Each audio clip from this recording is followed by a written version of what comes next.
Hello and welcome to the Rival and Queen podcast. Sarah, we're back. We're so Season happy. 2. Season 2. We are so happy that you are here with us and listening. And thank you for coming back for our first episode of Season 2. We're so happy to be back with everyone. This is the amped levels are high, is what we would say. Yes. Are Thank your you amped guys for levels high? joining us. We're just so I just want to hug everyone that joins us and listens in. We love you guys so much. We had a fantastic break and we're happy to be back. And if you are new here, welcome. We are so happy to have you. Rival and Queen is a community of incredible souls. We're all on a little journey of discovery. So welcome. And we're also recording on YouTube as well. So if you want to see us in action on this beautiful Thursday, you can check that out. All right, Ash, we are back. Season 2, bigger, better than ever. It's like actually very nice to be back for season 2. I feel like and it's September. I know. It feels like a fresh start, right? For September, season 2.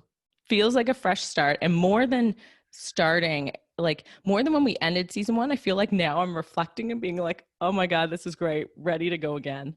So we've got bigger, more guests, some bigger names. We're super stoked. Yeah, some Lots great of topics. Yeah. And we might even dive into topics we talked about last season because we want to know more about them because that's just how we roll, Sarah.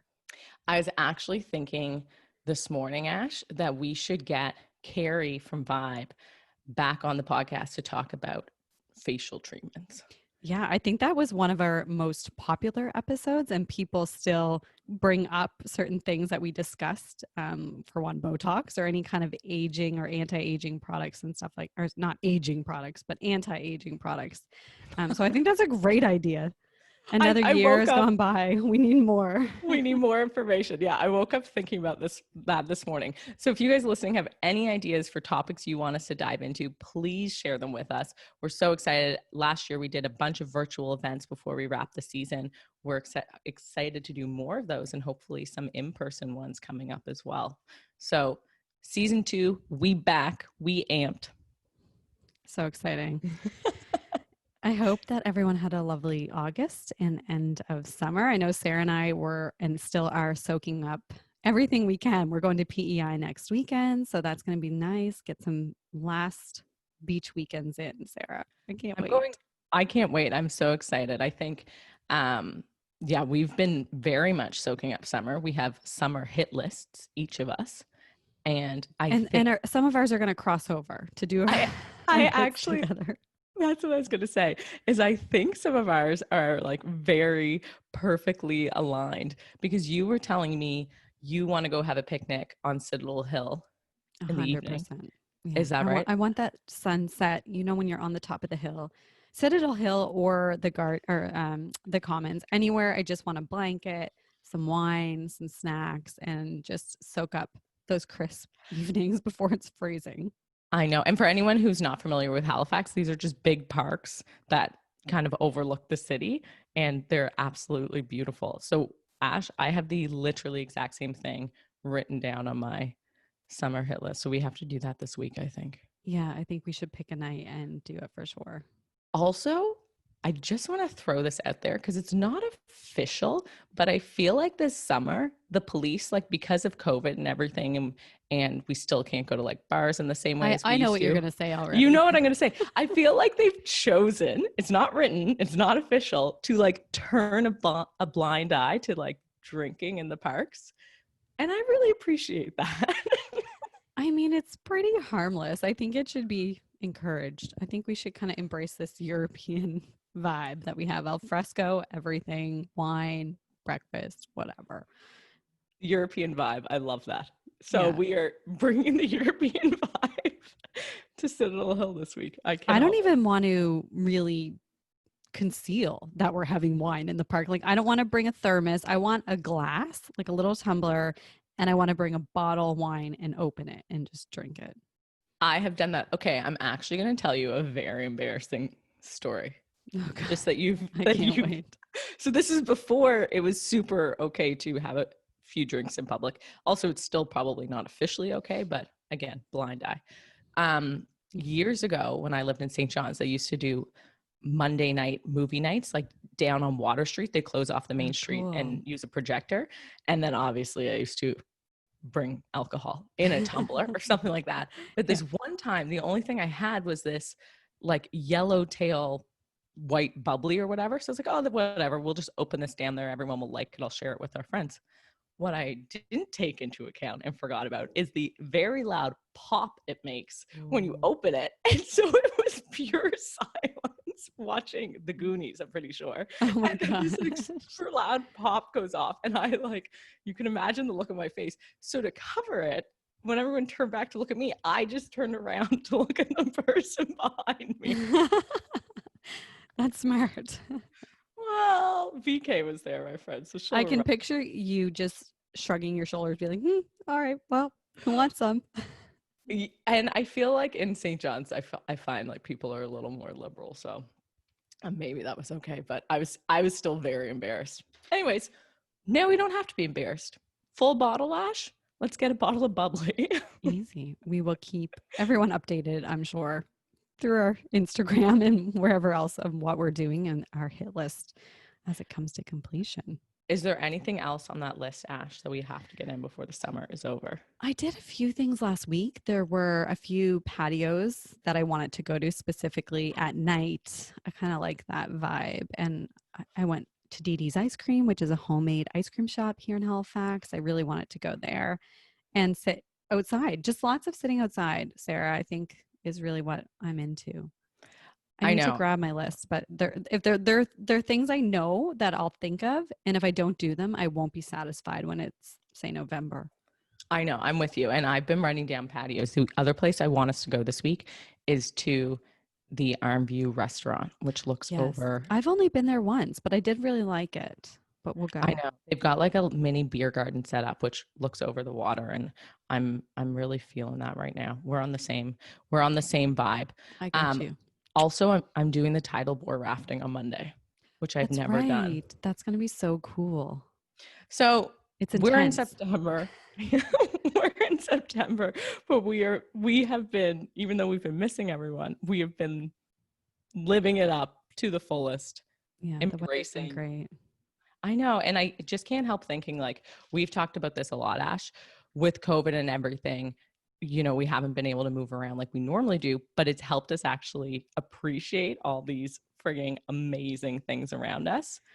Absolutely. And be able to enjoy our own little area of the world. And I really, we're so lucky that we've been able to do that. So, and it's kind of nice that as much as we love all the tourism and the tourists that come, because it's so great for all the Atlantic provinces, but it is a really special time that I don't think will happen ever again quite to this extent, that we kind of have everything to ourselves in a weird way. You know what I mean?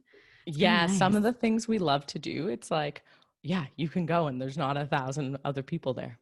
Yeah. So I kind of appreciate that for now. as a little gift. Also, I've become extra blonde in the last 2 weeks. I love it. It looks so good. I've got my nice slick back bun happening this morning, but hey, your hair looks fabulous. Well, I went to the Iron Salon. Absolutely. And I went in last week, and after COVID, I like overdid it with the blonde. I was like, because my roots were like 4 inches long. So I was like, and I have brown hair. So I was like, let's slap it on. But I went in last time already feeling like I had gone extra blonde, and I told Nathan, my hairdresser, I was like, yeah, I loved it. Like, let's do it again. And he's like, are you sure? Is that what you're thinking? And I was like, yeah, that's what I was thinking. I was like, unless you were thinking something else. And he's like, well, actually, I have this plan mapped out that we're going to do. And he's like, are you game? Anyways, it turned out well. We're extra blonde now. We love it. Keep it going. Summer hair. So Sarah, this week we are kicking off season 2 with Victoria Brown. We met Victoria a few months ago during the kind of height of COVID and all the virtual events. So Tay Landry had done her event with, I think 300 or 400 people were on that call. We first kind of got introduced to Victoria there and loved her attitude and her inspiration, and she just had such a good vibe and energy. So Sarah and I obviously reached out to her to come on our podcast. And I think that, considering what everyone's been through and what's happening, it was a perfect kind of reset to remind you about some of the little things in life that we kind of lose track of sometimes, Sarah, like some mindset things. Yeah, I find so, as we said, we've been on crazy summer mode, and we hope everyone listening has too. And maybe you're starting to feel a little tired and excited for the fall. So, this is actually a perfect episode because it is totally refocusing, refreshing, and getting you amped up for what's ahead. As Ash said, Victoria's a mindset coach. So, this episode, first of all, we get amped in it, but she shares with us a lot about the stories we tell ourselves and how we can actually rewrite those to change our lives. And that's a lot of what this is. But you will definitely leave the conversation feeling refreshed and amped up and ready to kick some butt going into September. She's so motivating. She's also a soul cycle instructor out of New York City. So she just has that kind of natural, I feel like, that voice and that inspirational energy that I could feel it through. So we hope you guys can feel that as well. Just say that. You can feel her enthusiasm for life Like as you're she talking really to her. means it. Yeah. Yeah. And it's really interesting because I often think about mindset and trying to kind of create more positive space and being more aware of what you're thinking. And it's just so crazy that it's so easy for us to believe the negative things that go on in our mind and how those thoughts just keep spiraling and spinning. But it's so much harder to try and keep those positive thoughts going and coming in. And you really are what you think. So if you think about these negative things and that you could be them, then why can't you kind of train yourself to think the positive way and then realize, well, I can be that. But it's so much harder. And I think that people definitely struggle with changing that mindset. So Victoria really gives us some great little tips and practices that we can all incorporate very easily. Yeah. And I don't even think it's that I think it's just that we subconsciously adopt all these stories. And her message is really like, actually take the time to start looking at them and asking, Yeah. like, where did this come from? And like you said, I think then it gets easier to start consciously choosing something new, which is awesome. Yeah. So we are very amped. And Ash, if you guys love the conversation today with Victoria, she's actually opening up the doors for her program that you guys can join in on if you're into it. Now. Absolutely. So Very Best Self with Victoria, that is open from now until September 14th, Ash. Is that right? Yeah, that's right. So you got almost 2 more weeks to sign up for that. And you can see the link in her bio on her Instagram at Victoria Brown or at Very Best Self. And there's a link. I actually did it and signed up. So you can do that. And it's pretty easy. Fill out a few questions and Go for it. She can just kind of help you and get you amped up again. Oh, I didn't know that you're doing this program. I'm very excited for you. I want to hear all about it. Well, yeah, I kind of did the initial, the form, and then you pick a day to have a call with Victoria herself in her calendar. So I think that's next week or the week after, I forget. So I'm excited. I want to dive in and I want to learn more. So if you are interested, especially after listening to this episode, you should check it out as well. Awesome. All right, guys, let's dive in. Let's do it.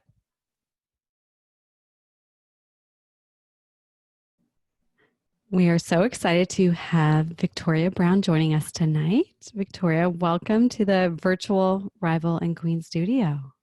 Hi, thanks so much for having me. It's so funny how we connected. It was a few months ago during COVID. You were part of her event, and we loved your message and what you brought to that event. So we are really, really interested in bringing you on to talk further in depth. Awesome. Yeah, that event was so great. So I'm glad that it brought us together, more Canadian friends.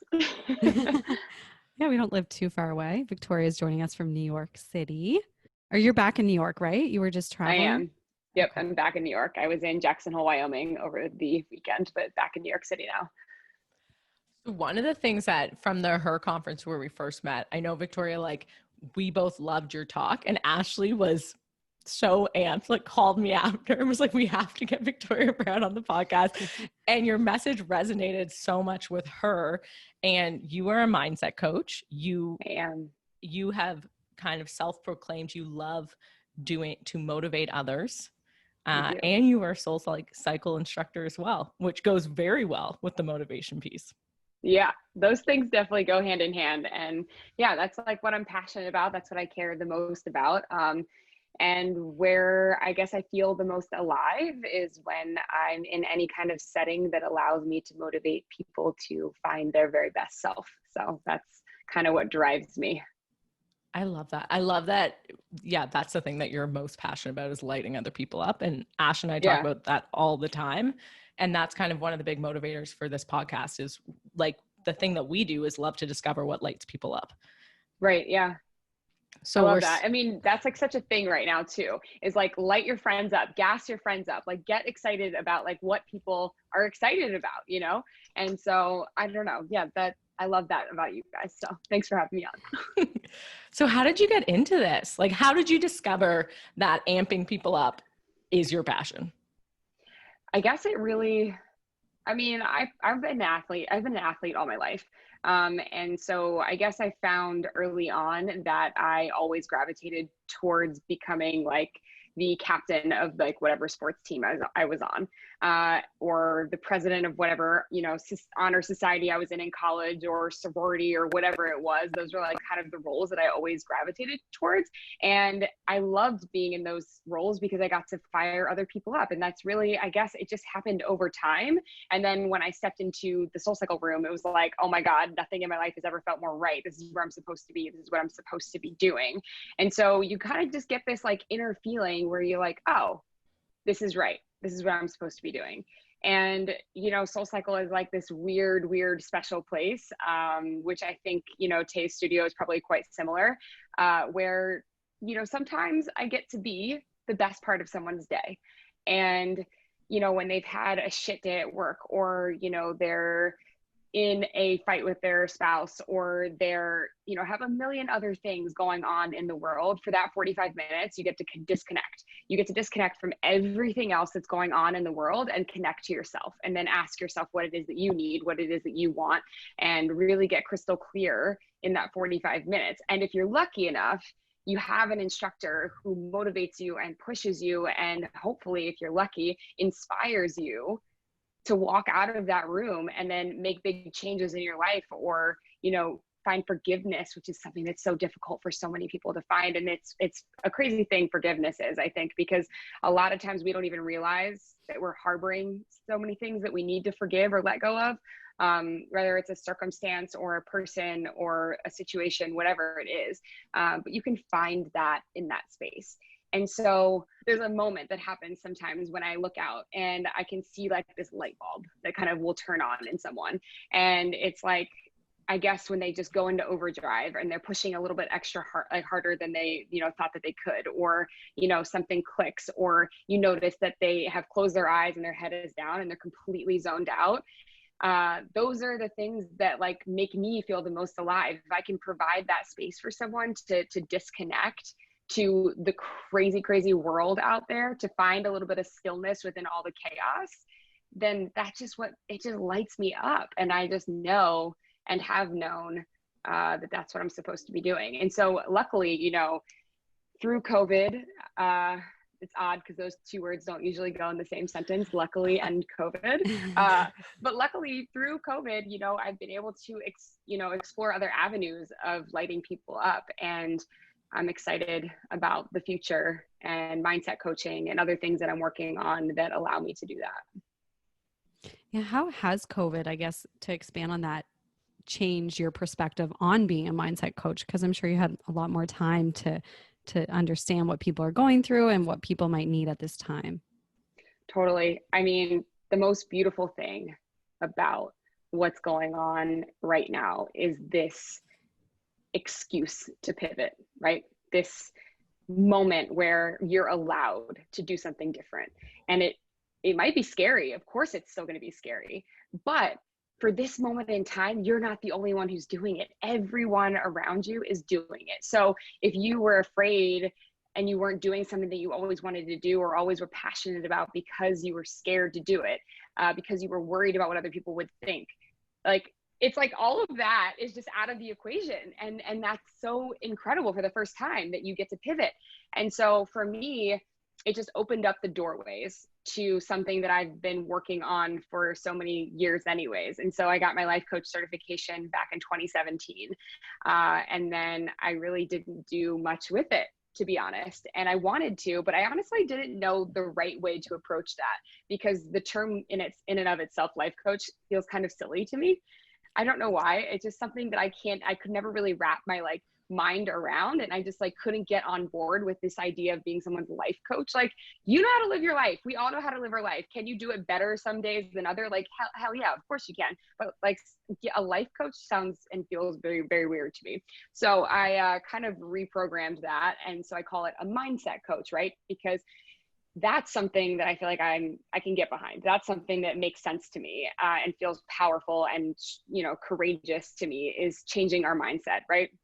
And so in the midst of COVID and the world happening the way that it did, I was suddenly not teaching, you know, 12 SoulCycle classes a week, and suddenly had time to, there's like 1 million Post-it notes on my wall here behind my computer. I And love so that. yeah, these Post-it notes, it's like I sat down and I categorized all of the things that I've been working on for the last however many years of my adult life, right? And all the things that I've been teaching other people within the realm of a 45-minute SoulCycle class. And then all of the things that I learned in my life coaching certification.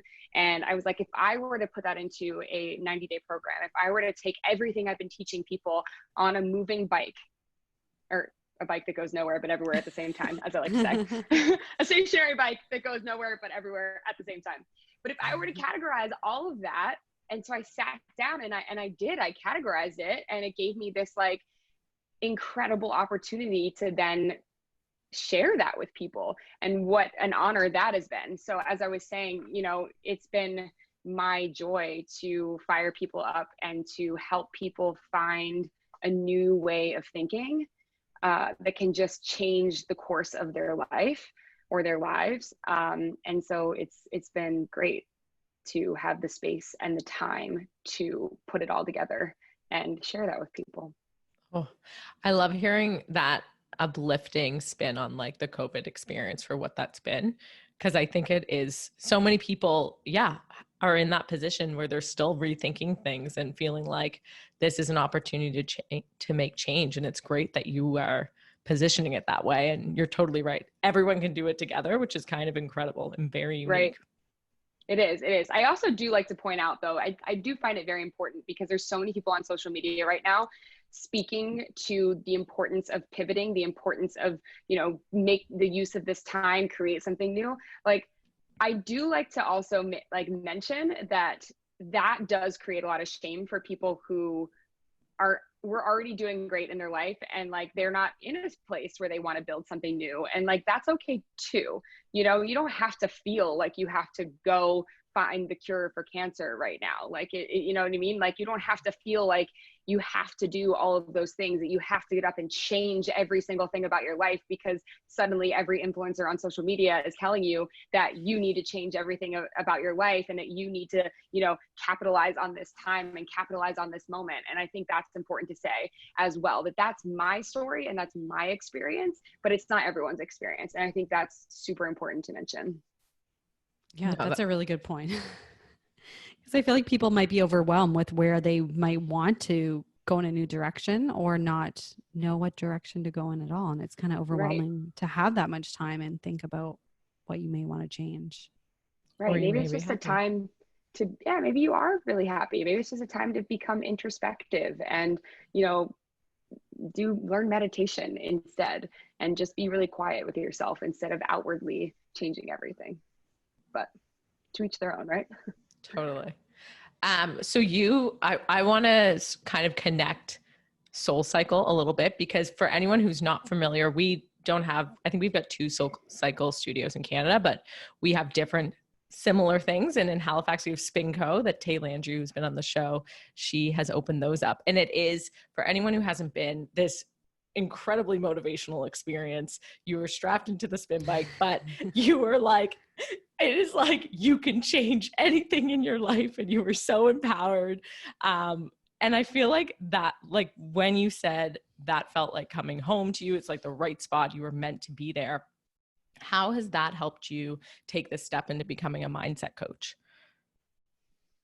Because I was doing it already. You know, it was like I was going into these spin classes. And for me, it's never been about the workout. It has never been about the workout. You know, as I said, I was an athlete all of my life, so I enjoy working out, but I never was someone who's like, I'm dying to work in fitness. Like, that was not my goal. That's not why I ended up doing what I do.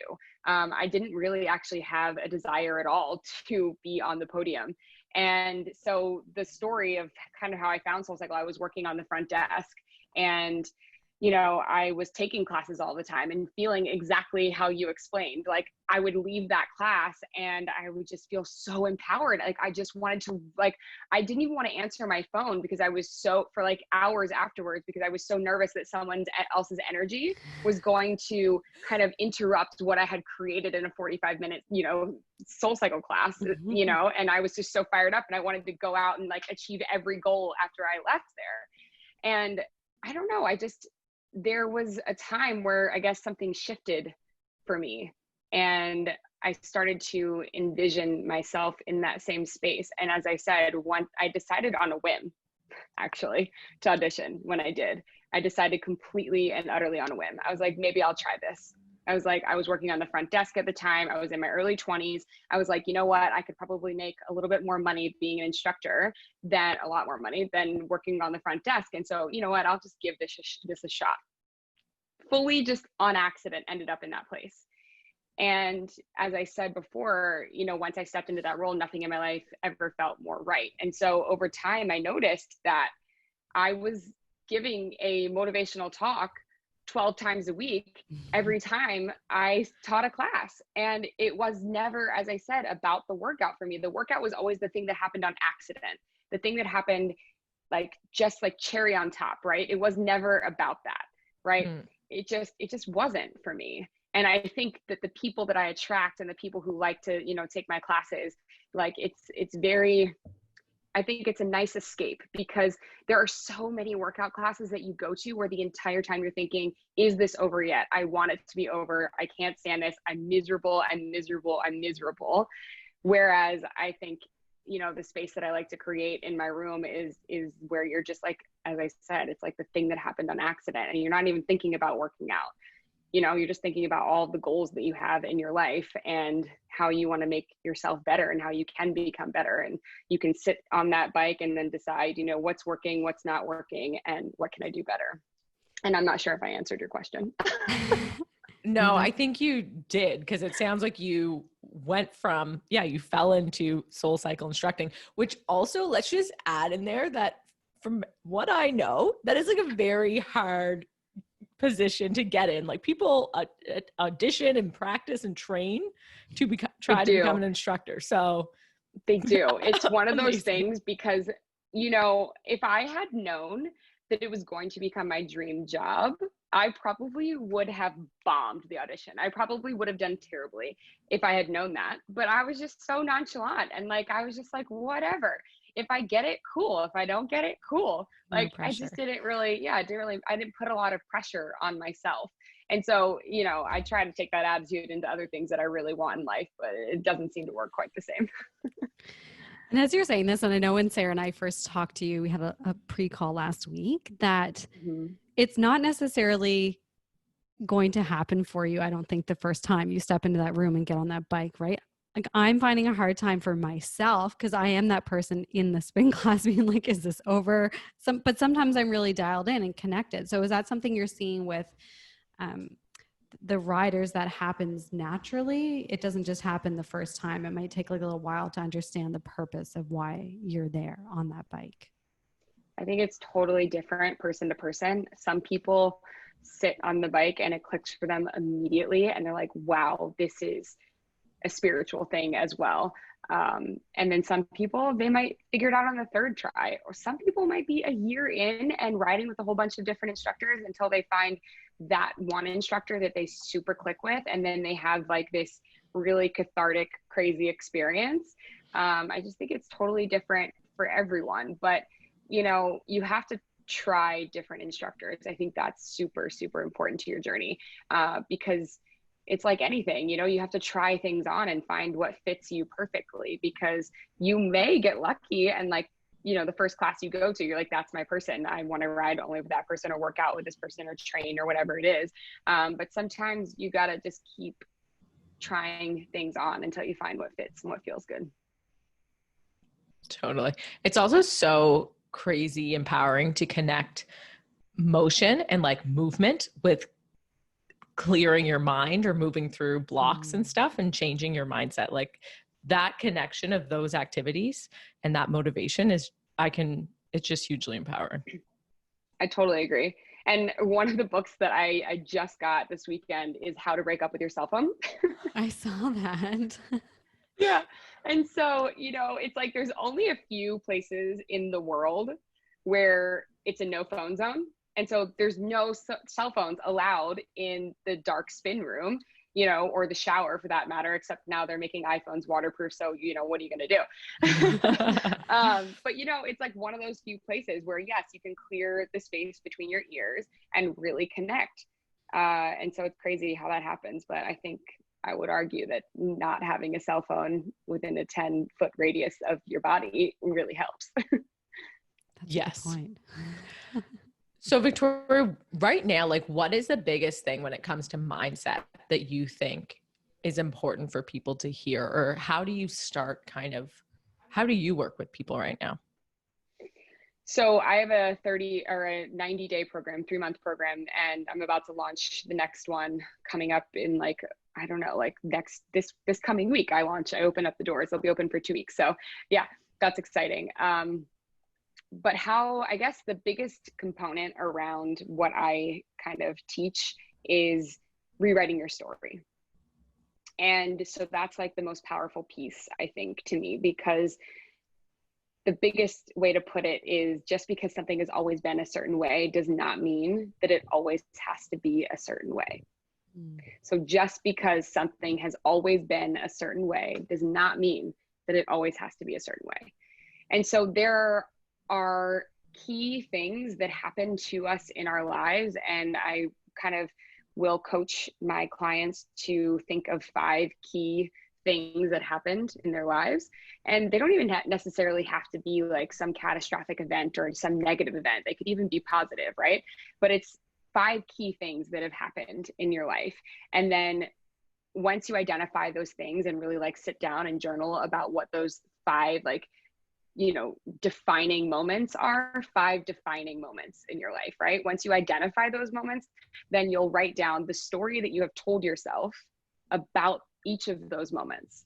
And what you have believed is a result of those 5 identifying key moments, right? And so we make up these stories, and that's all they are. They're stories. And it's not, none of it is real at all. None of it is real. Every single one of us, we get to decide how we react and how we live and what our truth is based on the things that have happened to us. So you can choose a story that makes you the victim, or you can choose a story that makes you the victor, right? It's this victim versus victor mentality. And it truly is a choice. And I think once we recognize that it's a choice, everything starts to open up for us. And so once you identify those 5 key, once you identify those 5 key, like defining moments in your life and the stories that you've been telling yourself about each of those moments, then you can ask yourself, how can I tell that story differently? How can I choose to tell this story in a way that supports who I am and who I want to be and who I want to become? How can I choose to tell this story and differently, right? And in a way that empowers me. And so that's kind of, I think, the biggest piece. You can't really move forward, or it's very difficult to move forward when we don't redefine our past. It sounds like a really important exercise to kind of take that past, mesh it with where you want to go in the future, and then actually figure out how to step into kind of like, do you make new rules around the future ones? Like, how do you kind of like, what do you do with those 5 defining moments? Like kind of identify them and work through them. You identify them, you work through them, and then it's just a different, once you have that, it's like a toolbox. You have this toolbox, right? Is what I always tell my girls. And so or the women in my group, is that you just keep filling that toolbox up. You just keep filling it up. And then these things, it's like habit layering, right? And so you just learn all of these different tools and you can pull them out of your toolbox. So when something else happens in your life and you're like, whoa, this is huge. For instance, COVID, there are people in the world right now who are suffering. So many people who are suffering. And there are people who are choosing to acknowledge that suffering and say, I will rise above and I will become stronger and I will stand up taller and I will figure this shit out. And then there are people who are just allowing it to knock them down completely. And I'm not saying that anybody has to get up quick, because people, as I said, are going through some really hard times right now. You don't have to get up quick. That's not what I'm saying. What I'm saying is there's a choice to get up eventually, right? If you need to be knocked down, then like you can hang out there for a second. We're allowed to feel sorry for ourselves. You're allowed to be sad. You're allowed to be upset. You're allowed all of those feelings and all of those emotions. You shouldn't ever, harbor those or hold on to them or bottle them up. Like, have those emotions. That's important to the process, but you have to make the choice to stand up. And so as we learn how to redefine the things that have happened in the past, it's just this kind of thing where you catch yourself a little bit quicker. Every time you catch yourself a little bit quicker. And so whatever your story is, if your story is that you need to like speak and think kind thoughts about yourself, who you are, your body, everything about yourself, if that's your story, that you need to speak kinder about yourself and say nice things about yourself, then you catch yourself quicker when you're in the negative thought process, and then you can flip it. So that's kind of where that kind of tool comes out of the toolbox, if you will. I have so many questions about this because Shoot, girl. I love this because I kind of have gone through this personally the last year, not having thought of it until you kind of put these words together, like rewriting stories. But what are some of the stories that you see typically people are holding? Are there certain topics or things that we typically tell ourselves stories about? Oh, for sure. I would say the number one story is so the story changes person to person, but the situation and the circumstance, it changes person to person. But it's funny because the story ends up being quite similar, which is most of the time, a lot of the times, one of those 5 key elements is not feeling worthy. We, as human beings, it's so hard, but we are so hard on ourselves. We think, we're not smart enough. We're not funny enough. We're not pretty enough. We're not, fill in the blank enough. And it's just coming to this place, and it takes a lot of time. It takes a lot of self-work. It's coming to this place of loving yourself as you are, as you come, and as you go. It's coming to this place of knowing that when you go to work and you sit at the table, if you're in the room, it's because you're supposed to be in the room. Feeling and knowing that you are worthy of sitting at the table, and you don't have to sit there quietly, that you're worthy of sitting at the table, and that your voice matters, your opinion matters, and that you should speak up instead of allowing someone else to always step in and, just run the show. That's a big one. For sure, that's been a big part of kind of some of the stuff that I've worked on too. And it's crazy because it does come up as like in every aspect of your life. But to your point, if you are in the room, if you're working on this idea or new business, if you are having this experience, it's because you're meant to be there. Right. And we question ourselves. Damn it. We question ourselves so much. Mm-hmm. We're like, it was an accident. It's like imposter syndrome is like a huge one. That's another huge one, is imposter syndrome. And that really always goes back to that as well. If you're in the room, it's because you're supposed to be in the room. Like, these things didn't happen on accident. Mm-hmm. We forget because we're, as human beings, especially right now in the 21st century, it's like we're on to the next thing, on to the next thing, on to the next thing, never fulfilled, never happy. Always like, if I just get this one thing, then I'll be happy. If I just find this thing, I'll be happy. It's always like this benchmark. And then you get there and recognize that like, you're not even happy in that place because you've already set your sights on something else.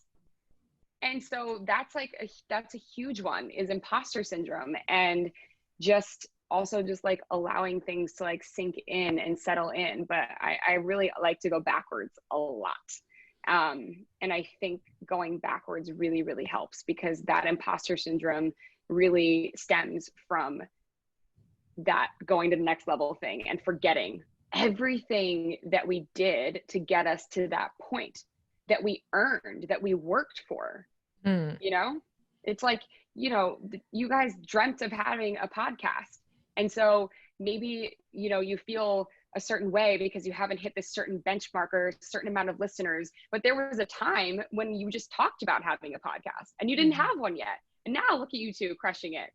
You know, it's like, we just forget how far we've come. We forget what we've done. We forget all of that. It's the first thing to go out the window, is like forgetting.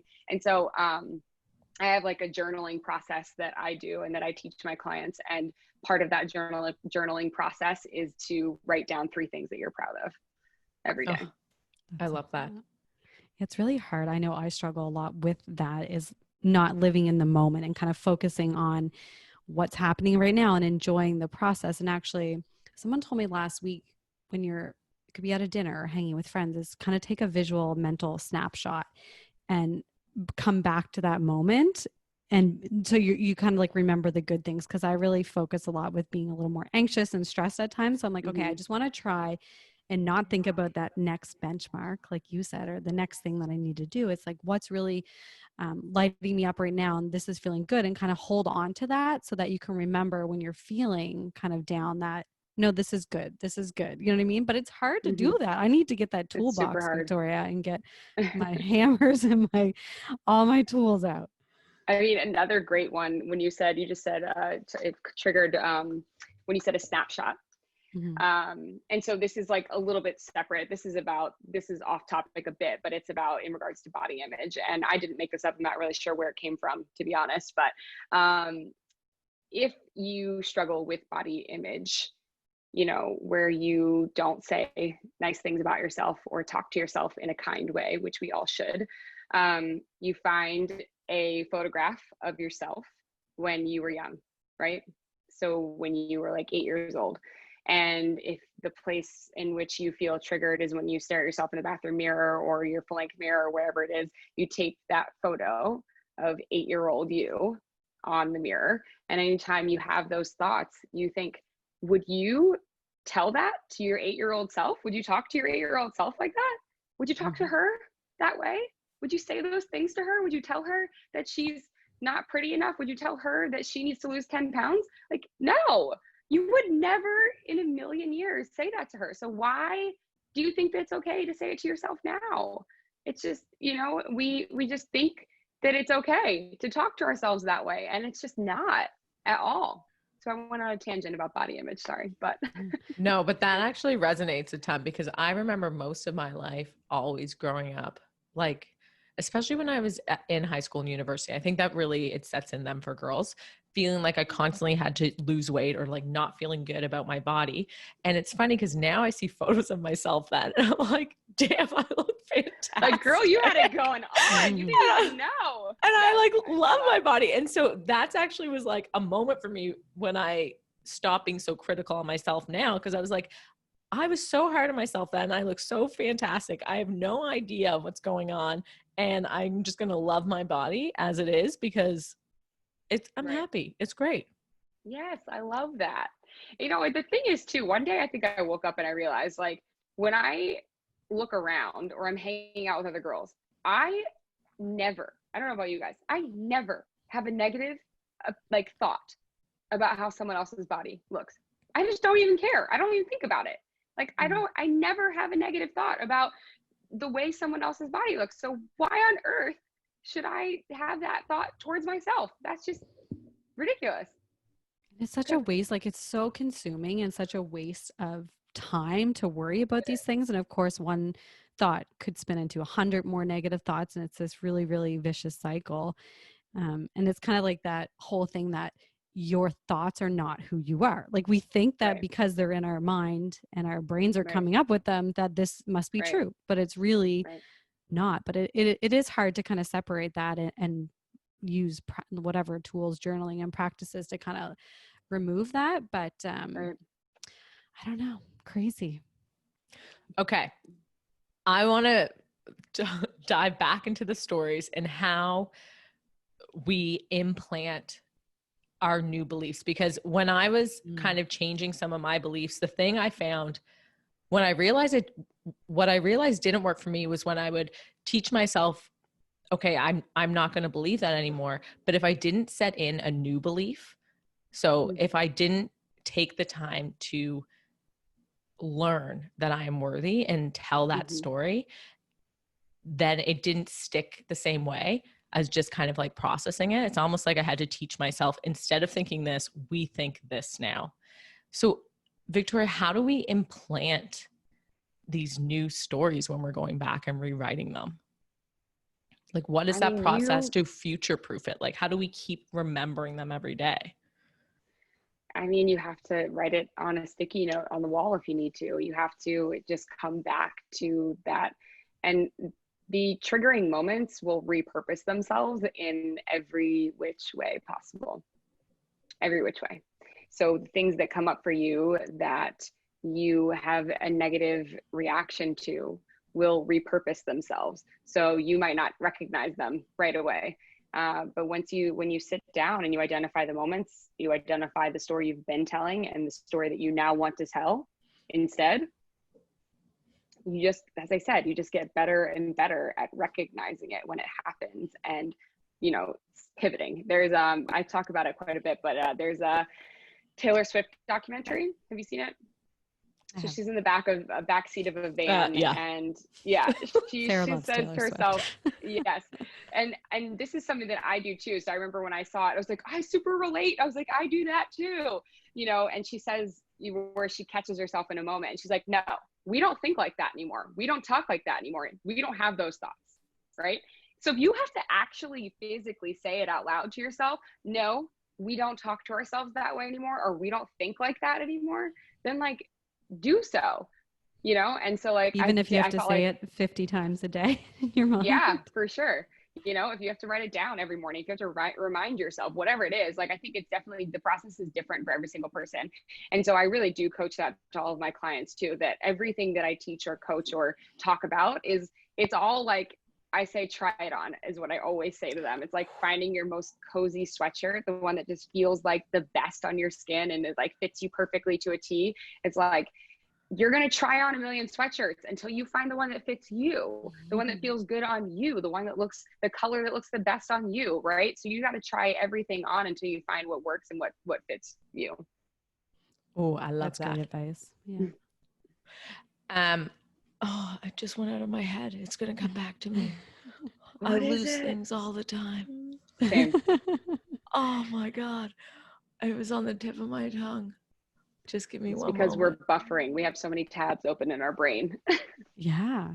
No, and I really liked what Sarah just said there about kind of repurposing what you're trying to say, because that's what I think I struggle with a lot, is really saying like, no, I don't need that thought, or like, thank you, I don't need that thought. But then I feel like there's something else that's missing in that kind of like cycle. It's like, well, maybe I need to replace that thought. I think that's like really just clicked in my brain. I need to write this down. You thought of it?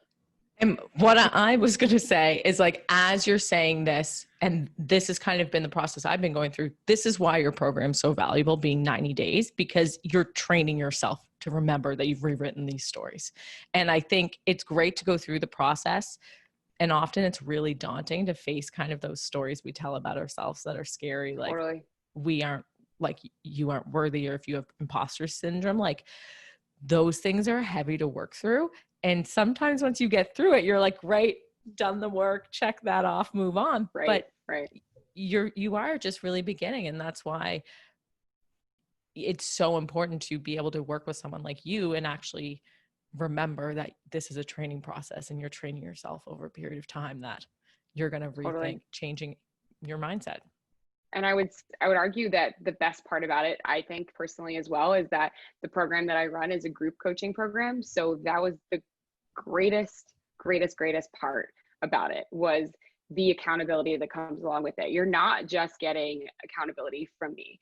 The girls, it was like the most beautiful thing, because it became like this, mini like sorority, if you will. And the girls are like, got so close, and they cheered each other on, and they rooted each other on, and they, really just like championed everyone in the group. And so, I don't know. And they had this like group text going, and like, if somebody has like a thought about something, they can, celebrate it in the group, and how they, shifted things. And then when you see other people making big changes in their lives, it pushes you to want to make big changes in your life. And so it's a really cool thing that kind of happens. I love that. So for any of our listeners right now, Victoria, where are the areas that they can pause and reflect? Like, what are some of the areas that you recommend, or questions that you recommend we kind of look at if we do want to self-reflect? Yeah, I would say, I mean, you know what? This always sounds like a kitschy, cheesy thing, because a lot of people talk about it, but because a lot of people talk about it because it works. And I would say that having a morning routine that works for you and a journaling process is monumental. And it's a great place to start. If anyone wants to do any kind of self-work and you're not quite sure where to start, what to do, I would say that journaling is a huge way to do it. And so I've kind of like moved and morphed my journaling process over time, because like I said, it's wearing a sweatshirt and trying different things on. And so the process that I am kind of using the most right now, I will share, which is I am, I will. So you write down 3 things that I am grateful for. And then you write 3 things. Wait, now I'm going to forget it. I am, I will.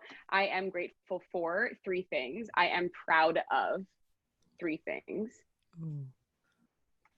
I will accomplish today 5 things on your hit list that you want to accomplish today. 5. And I will accomplish in the future 5 big goals. Long-term goals. So that was 5 today, and then 5 future. 5 for the future. So it's I am, I will. I am grateful for, I am proud of, I will accomplish today, I will accomplish in the future. I love that. And that's been my process every morning, because I'm so a huge advocate of kind of knocking down that imposter syndrome, is that we have to go backwards always. I'm such a huge advocate for going backwards. And so you begin with what you're grateful for in this moment right now, present tense. Where are you at just right now? What are you grateful for right now in this moment, as you're sitting here? Just 3 things. That's it. Just three things you're grateful for. They can be small things. They can be big things. That doesn't matter. I mean, it's a daily process and a daily practice. So some days they're going to be really, really big things. Sometimes they might just be, I'm grateful for my coffee today. Yeah. 3 Don't things you're overthink grateful it. for. Right. Don't overthink it. Exactly. And so that brings you present immediately. You start top of mind being present, and then you go backwards and ask yourself, what is it that you're really, really proud of? What have you already done that's so monumental and huge that you've forgotten about otherwise, that you're proud of today? So 3 things you're grateful for, 3 things you're proud of, 3 things or 5 things you want to accomplish today. That's your hit list. If you were to boil it down to 5 things that you know that you want to do today, you know how a to-do list goes, that's very self-explanatory, right? And then that brings you back present as well. And then you finish it off with your future casting, your dream casting, whatever it is in the future. And I like to take one out of Rachel Hollis's book for that. And I like to write as if it's already happened. So I am a New York Times bestselling author. I write that down usually, or instead of, I don't know, you just write as if it's already happened. I like to do that, but you don't have to. I love that. Very cool. That's so powerful.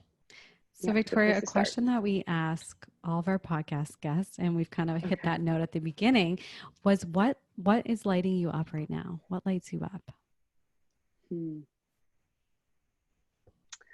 thing that is lighting me up the most right now is being a tourist in my own country, because I just got back from Jackson Hole, Wyoming, and went hiking, a million days in a row, which is like not something that I typically would have done. I was planning some, Euro vacation, at the end of summer, and that was the plan. And then the world had other plans. And so I had to change my plans. And then 36 states are on a list that you can't go to outside of New York City without coming back to New York City and quarantining for 14 days. And so then it's an even smaller list of places that you can go, and you find out that there's so much beauty right in our own backyard, and there's so much to see and so much to get lost in and experience. And so that's really been the thing that's lighting me up, is experiencing long crazy hikes, doing things that I never would have done, and being a tourist in our own country. Ooh, I can feel that. We're doing the same thing in Canada. Yeah. And it is nice. Yeah. It makes So you appreciate where you live. Yeah. Yeah. All the things that are like right around the corner that we just like take for granted. So totally. Awesome. I'm going mudsliding in 2 weeks. Can't wait. Would have never done it otherwise. Yes, exactly that. Yeah, I love that. Victoria, we also play a game called Queenie Grams, which is a made up game. So we are going to play it with you. Very easy. We're in the virtual studio. So all you have to do is pick a number between 1 and 90. And I'm going to ask you a question, and we'll all go around and answer one. Okay. 1 and 90? Yeah. 89. 89. I love that. All right. What personality trait drives you crazy? People who are obsessed with themselves. Probably just people are just like super egotistical, I would say. I don't know. That's fair. I don't think anyone likes that. We go right off the gut. We're big on that one. Great. All right. That's what I got for you. Ash, pick a number for us. I'm going to say 73. 73. Your question is, if you could be any celebrity, dead or alive, who would it be? Oh, that's Steve a Harvey. tough one. Who did you say, Victoria Brown? Yeah, we're all going Steve to Harvey. You're going to be Steve Harvey? I love that. Love him? I'm obsessed with him. I'm obsessed with him. I love Family Feud. I love the Family best. Feud too. We We actually used to have the game at home. You put it in the DVD and you could play Family Feud at home. I highly recommend. Love it. I love It's it. amazing. And if it was a female, it'd probably be, I think probably Michelle Obama. I was thinking that. I was thinking Oprah actually, about like two of my favorite people. I think I'd be Oprah Winfrey. I love that. You guys are both very inspired individuals. They're both amazing.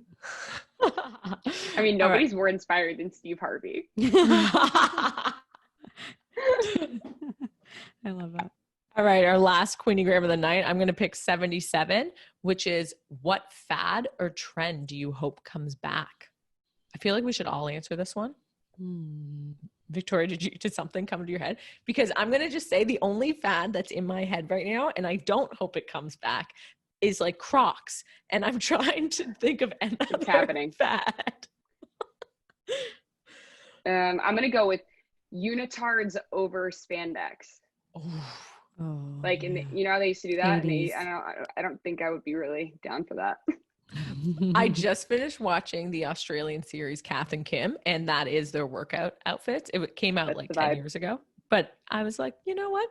I could see this rocking again. Ash, are there any fads you miss?